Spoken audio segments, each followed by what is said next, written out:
इतिहास में कई योद्धा हुए जिन्होंने अपनी जान देकर जंग जीती, लेकिन क्या आपने ऐसे योद्धा की कहानी सुनी है जिसने मरने के बाद जंग जीती? हरि सिंह नलवा एक ऐसा नाम जिससे अफगान पठान इतना डरते थे कि उनकी शलवारें गीली हो जाती थीं। जमरूद की लड़ाई में जब नलवा को गोली लगी तो उन्होंने अपनी सेना को एक ऐसा आदेश दिया जो इतिहास में कभी नहीं दिया गया। एक ऐसी चाल जिसने उनकी बिना जान वाली देह को भी अमर रक्षक बना दिया। क्या थी वो खौफनाक रणनीति? ये कोई किस्सा नहीं, ये 19वीं सदी का वो कड़वा सच है जिसने काबुल से लेकर पेशावर तक की हवाओं का रुख बदल दिया था। उस दौर में जब सूरज ढलता था तो खैबर के इलाकों में एक अजीब सा सन्नाटा पसर जाता था। वहां माएं अपने रोते हुए बच्चों को चुप कराने के लिए कोई प्यार भरी लोरी नहीं गाती थी। वो कांपती हुई आवाज में बस एक ही चेतावनी देती थी, चुप शाह हरिया रघले, यानी चुप हो जा वरना हरिया आ जाएगा। हरिया यानी हरि सिंह नलवा, वो नाम जो उस वक्त पठानों के लिए साक्षात काल का दूसरा नाम बन चुका था। जरा सोचिए, जिस अफगान कौम को दुनिया के बड़े बड़े साम्राज्य अपनी ताकत से नहीं झुका पाए, वो खूंखार पठान सिर्फ एक सरदार की परछाई से पनाह मांगते थे। उनका खौफ सरहद पार इतना गहरा था कि अफगान सिपाही अक्सर पहरेदारी करते वक्त एक दूसरे से धीमी आवाज में कहते थे, खुदा खैर करे, अगर सामने नलवा है तो समझ लो आज मौत भी हमें बचाने नहीं आएगी। लेकिन दोस्तों, आज ये सुनते हुए मेरा और आपका खून खौलना चाहिए। सवाल यह है कि जिस शेर पंजाब ने भारतवर्ष की इज्जत बचाने के लिए खैबर दर्रे का वो खूनी दरवाजा हमेशा के लिए बंद कर दिया, जहां से 800 सालों से नादिर शाह और अब्दाली जैसे लुटेरे भारत को रौंदने आते थे, उस योद्धा को हमारे इतिहासकारों ने क्या दिया? हमें स्कूलों में रटाया गया कि सिकंदर महान था, हमें पन्नों भर भर कर मुगलों की शान और शौकत पढ़ाई गई, लेकिन उस भारतीय जनरल को भुला दिया गया जिसे दुनिया के मिलिट्री एक्सपर्ट्स आज भी द मोस्ट फियर्ड जनरल मानकर सलाम ठोकते हैं। यह सिर्फ एक भूल नहीं है, यह हमारे गौरव को मिटाने की एक सोची समझी साजिश है, एक ऐसा काला सच जिस पर सालों से धूल जमी है। लेकिन आज यह अन्याय खत्म होगा। आज हम उस धूल को झाड़ेंगे और उस फौलादी जिगर को करीब से देखेंगे जिसके सामने सिर्फ दुश्मन नहीं बल्कि खुद मौत भी नतमस्तक हो गई थी। असली मर्द वो नहीं होता जो सिर्फ लोहे की तलवार लेकर चले, असली मर्द वो है जिसके इरादे लोहे को भी काट दें। आज के दौर में हम जिम में बनी बॉडी को ताकत समझते हैं, लेकिन इतिहास गवाह है कि असली ताकत डोलों में नहीं, जिगर में होती है। वो जिगर जो मौत के जबड़े में हाथ डालने से भी न कतराए। कहानी थोड़ा पीछे जाती है। साल 1804 महाराजा रणजीत सिंह शिकार पर निकले थे। उनके साथ था एक नौजवान जिसकी मूंछों की रेख अभी ठीक से फूटी भी नहीं थी। उम्र मुश्किल से 13-14 साल रही होगी, लेकिन उस लड़के की आंखों में एक ऐसा तेज था जैसे साक्षात सूर्य उतर आया हो। जंगल घना था, हर तरफ खामोशी थी, एक ऐसी जानलेवा खामोशी जो तूफान आने से पहले होती है। तभी अचानक मौत ने झपट्टा मारा। झाड़ियों से एक विशालकाय आदमखोर बाघ बिजली की रफ्तार से उस नौजवान हरि सिंह के घोड़े पर कूदा। हमला इतना भयानक और अप्रत्याशित था कि घोड़ा लड़खड़ा गया और हरि सिंह जमीन पर आ गिरे। अगले ही पल बाघ उनके सीने पर चढ़ बैठा था। उसके खूनी जबड़े हरि सिंह के गले से बस इंच भर दूर थे। उसकी गर्म सांसें और मौत की बदबू हरि सिंह के चेहरे पर पड़ रही थीं। उस पल किसी भी सामान्य इंसान का दिल फट जाता, डर के मारे प्राण शरीर छोते देते, लेकिन वो साधारण इंसान नहीं, वो हरि सिंह थे। उस वक्त न तो तलवार खींचने का मौका था और न ही ढाल उठाने का वक्त। मौत सामने थी और हाथ खाली थे। तो उन्होंने क्या किया? उन्होंने वो किया जो आज तक सुना नहीं गया था। उस 13 साल के शेर ने बाघ की आंखों में आंखें डाली और अपने नंगे हाथों से, जी हाँ, अपने नंगे हाथों से बाघ के जबड़ों को जकड़ लिया। एक तरफ जंगल का राजा और दूसरी तरफ खालसा का वो फौलादी खून। मांसपेशियां तन गईं, रगों में बारूद दौड़ने लगा। एक भयानक कड़कड़ की आवाज गूंजी और हरि सिंह ने अपनी बाजुओं की पूरी ताकत लगाकर बाघ के जबड़े को बीच से ऐसे चीर दिया जैसे कोई कागज फाड़ रहा हो। बाघ का भारी भरकम शरीर ढेर हो गया। हरि सिंह खून से लथपथ खड़े हुए, लेकिन उनके चेहरे पर डर नहीं, विजय का एक दिव्य तेज था। महाराजा रणजीत सिंह, जो खुद शेर पंजाब थे, अपनी आंखों पर यकीन नहीं कर पाए। वो दौड़कर आए, खून से सने हरि सिंह को अपने गले से लगाया और भरी आवाज में कहा, हरि सिंह, तूने इस बाघ को वैसे मारा है जैसे महाभारत काल में राजा नल शेरों का शिकार करते थे। आज से तू सिर्फ हरि सिंह नहीं, तू हरि सिंह नलवा है। नलवा यानी बाघ को पंजों से फाड़ने वाला। यही वो पल था जब एक साधारण इंसान एक लेजेंड बन गया। रणजीत सिंह जानते थे कि उन्हें वो शमशीर मिल गई है जो अब अफगानों के सीने को चीरकर भारत का खोया हुआ सम्मान वापस लाएगी। लेकिन उन्हें क्या पता था कि जिस बाघ का जबड़ा उन्होंने आज फाड़ा है, उससे भी खूंखार और बड़ी चुनौती जमरूद के किले के बाहर उनका इंतजार कर रही है, जहां मौत उन्हें छूने आएगी पर उन्हें हरा नहीं पाएगी। वक्त का पहिया घूमा और हम आ पहुंचे साल 1837 में। स्थान जमरूद का किला। यह किला सिर्फ पत्थरों की दीवार नहीं था, यह भारत का वो आखिरी दरवाजा था जिसके उस पार खूंखार अफगानी सेना भूखे भेड़ियों की तरह बैठी थी। लेकिन यहाँ इतिहास का एक ऐसा काला पन्ना आता है जिसे अक्सर बड़ी चालाकी से किताबों से गायब कर दिया गया। एक ऐसा रहस्य जो आज भी दिल को चुभता है। उस वक्त हरि सिंह नलवा सख्त बीमार थे। उन्हें भयंकर निमोनिया था, शरीर आग की तरह तप रहा था। हकीमों ने उन्हें हिलने तक से मना किया था। यह बात टॉप सीक्रेट थी।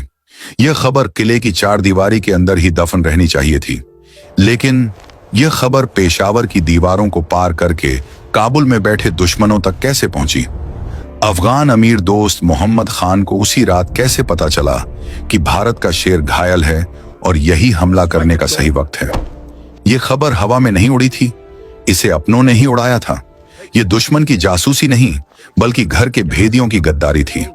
इतिहासकार दबी जुबान में कहते हैं कि लाहौर दरबार में बैठे कुछ आस्तीन के सांप, वो डोगरा सरदार जो नलवा के बढ़ते कद से जलते थे, उन्होंने जानबूझकर यह खबर लीक की। उधर नलवा ने खतरे को भांपते हुए महाराजा रणजीत सिंह को मदद के लिए एक नहीं कई खत लिखे। उन्होंने लिखा था, दुश्मन बड़ा है, फौज भेजो वरना खैबर हाथ से निकल जाएगा।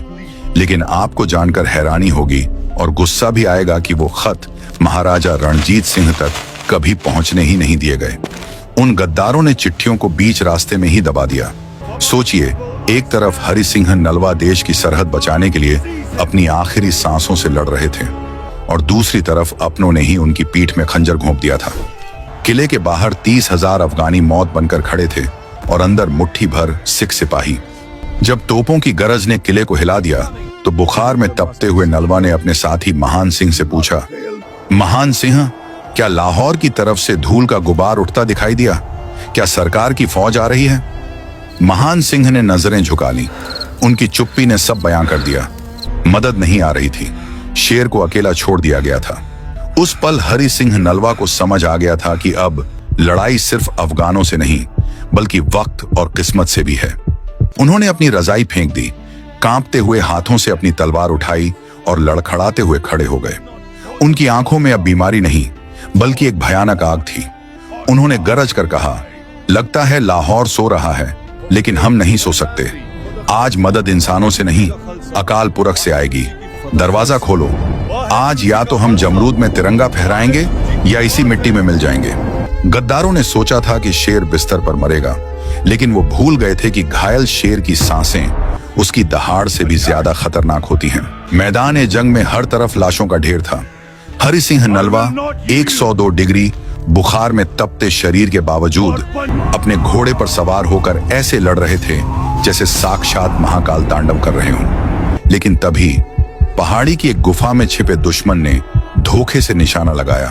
2 गोलियां, एक उनके घोड़े को लगी और दूसरी सीधा हरि सिंह नलवा की छाती को चीरती हुई निकल गई। शेर गिर पड़ा, खून फव्वारे की तरह बह रहा था।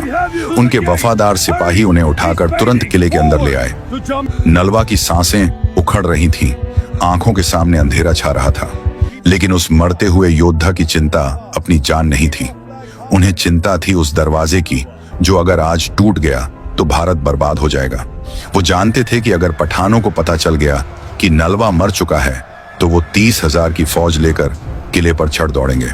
तभी हरि सिंह नलवा ने अपनी आखिरी सांसें बटोरते हुए अपने साथी महान सिंह का हाथ पकड़ा। और वो आदेश दिया जो दुनिया के किसी भी जनरल ने आज तक अपनी मौत पर नहीं दिया। उन्होंने कहा, महान सिंह, मेरी मौत का मातम मत मनाना। एक योद्धा की मौत पर आंसू नहीं बहाए जाते। मेरी बात ध्यान से सुन। जब तक लाहौर से फौज ना आ जाए, ये बात इस कमरे से बाहर नहीं जानी चाहिए कि हरि सिंह मर चुका है। मेरी लाश को जलाना मत, बल्कि उसे वर्दी पहनाकर किले की मुंडेर पर खड़ा कर देना। जरा सोचिए उस पल के बारे में। महान सिंह का दिल फट रहा होगा, लेकिन उन्होंने अपने आंसुओं को पी लिया, क्योंकि आदेश नलवा का था। उस रात इतिहास ने एक रोंगटे खड़े करने वाला मंजर देखा। ये वो इनसाइडर सीक्रेट है जिसे सुनकर रूह कांप जाती है। हरि सिंह नलवा की बेजान, ठंडी पड़ चुकी लाश को नहलाया गया। उन्हें उनकी पूरी जनरल वाली वर्दी पहनाई गई, कलगी सजाई गई और हाथ में उनकी वही खौफनाक तलवार थमाई गई। फिर उस शव को ले जाकर किले की सबसे ऊंची मुंडेर पर एक कुर्सी पर बिठा दिया गया। पीछे से लकड़ियों के सहारे उनकी गर्दन को ऐसे ताना गया जैसे शेर शिकार को घूर रहा हो। सुबह हुई। सूरज की पहली किरण उस लाश पर पड़ी। किले के नीचे खद्दी 30,000 अफगानी फौज जो हमले की तैयारी कर रही थी, अचानक ठिठक गई। उन्होंने ऊपर देखा। मुंडेर पर वही साया बैठा था, वही चौड़ा सीना, वही रौबदार पगड़ी। अफगान सेनापतियों के पसीने छूट गए। उनमें कानाफूसी शुरू हो गई। या खुदा, वो तो अभी भी जिंदा है। कल 2 गोलियां खाने के बाद भी वो वहां बैठा पहरा दे रहा है। अगर हम आगे बढ़े तो वो हमें कच्चा चबा जाएगा। वो सिर्फ एक लाश थी, उसमें न धड़कन थी न जान, लेकिन उस मुर्दा जिस्म का खौफ इतना था कि अफगानी सेना एक हफ्ता, जी हाँ, पूरा एक हफ्ता उस लाश को देख देख कर कांपती रही और एक कदम भी आगे नहीं बढ़ा पाई। ये था वो मास्टर स्ट्रोक। दुनिया में लोग जीते जी जंग लड़ते हैं, पर हरि सिंह नलवा ने मरने के बाद भी अपनी सरहद को गुलाम नहीं होने दिया। आज हम सुरक्षित हैं क्योंकि उस रात एक लाश जाग रही थी। उस एक हफ्ते ने इतिहास बदल दिया। जब तक अफगानों को पता चला कि शेर मर चुका है, तब तक लाहौर से महाराजा रणजीत सिंह की विशाल सेना आ चुकी थी। जमरूद बच गया और साथ ही बच गया पूरा भारतवर्ष। अगर उस रात हरि सिंह नलवा ने अपनी मौत को ढाल न बनाया होता तो शायद आज भारत का नक्शा कुछ और होता। आज भी पाकिस्तान के खैबर पख्तूनख्वा में हरि सिंह नलवा की हवेली मौजूद है और वहां के बुजुर्ग आज भी दबी जुबान में कहते हैं कि पत्थर भी डरते हैं उस सरदार के नाम से। लेकिन अफसोस, जिस योद्धा के नाम से दुश्मन थर थर कांपते थे, उसे हमारी किताबों ने चंद लाइनों में समेट दिया। पर आज आवाज जंतर के माध्यम से हमने उस धूल को साफ करने की कोशिश की है। अगर आज आपका सीना गर्व से चौड़ा हुआ है और अगर आपको लगता है कि हरि सिंह नलवा को भारत रत्न से भी बड़ा सम्मान मिलना चाहिए, तो कमेंट बॉक्स में अमर रहे नलवा या जय हिंद जरूर लिखें और इस सच्चाई को शेयर करें ताकि हर भारतीय तक यह कहानी पहुंचे। वंदे मातरम।